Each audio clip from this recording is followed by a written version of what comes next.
Hi guys! Hello! So, ito yung haircut ngayon. Medyo brownish and blondish kasi may highlights. Yan. So, without further ado, let's begin. Begin. So, bumili ako sa Shopee ng 5 sets. Yan, nakikita nyo naman. And then, it comes with gagamitin ko. Una kong naisip is 3 set na gagamitin ko. So, yun yung powder and the purple keratin na kasama free. Pero, in the end of the video, isa lang naman ang gamit kong set. Because I'm planning to try a second session, but it didn't happen. So, yan na yung inimix ko na yung oxidizing lotion with 12%.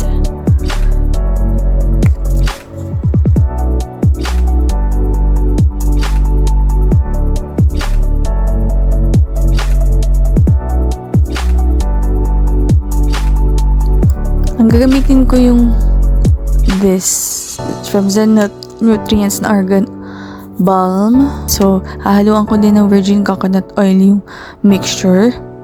So, to protect my hair.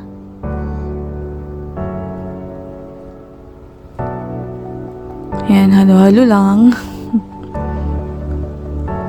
Then, I'm putting my gloves.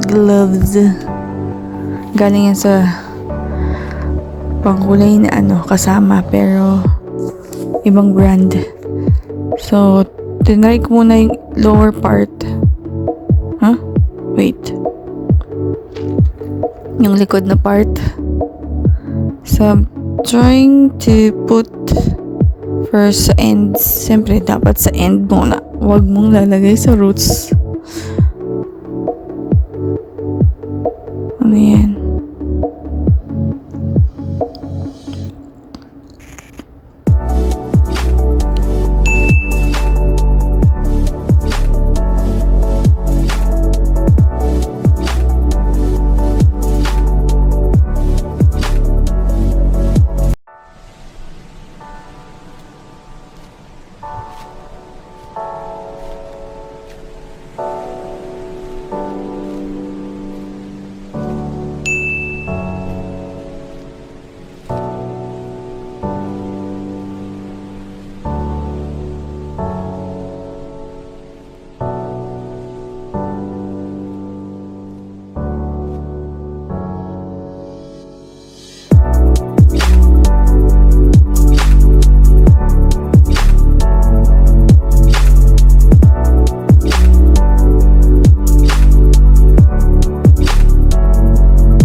So, here's the final result.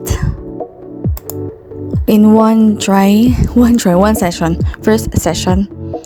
Yan, medyo naglighten up naman. And the roots, I'll keep it black. I don't wanna bleach it because I just don't like. Then, gagamitan ko na ng purple keratin toner. I've decided na hanggang first session ko lang siya gagamitin. 1 bottle lang ginamit ko. Kasi natakot ako na mag-dry ng bongga yung hair ko if nag second session. So that's how I did and bleach my hair at home. The next video would be coloring my hair. Hope you'll check that out. And so yeah, I hope you like this video, and please follow my Instagram and TikTok. Gonna do some dances and some shit stuff. And please stay safe, everyone, and talk to you soon. Bye.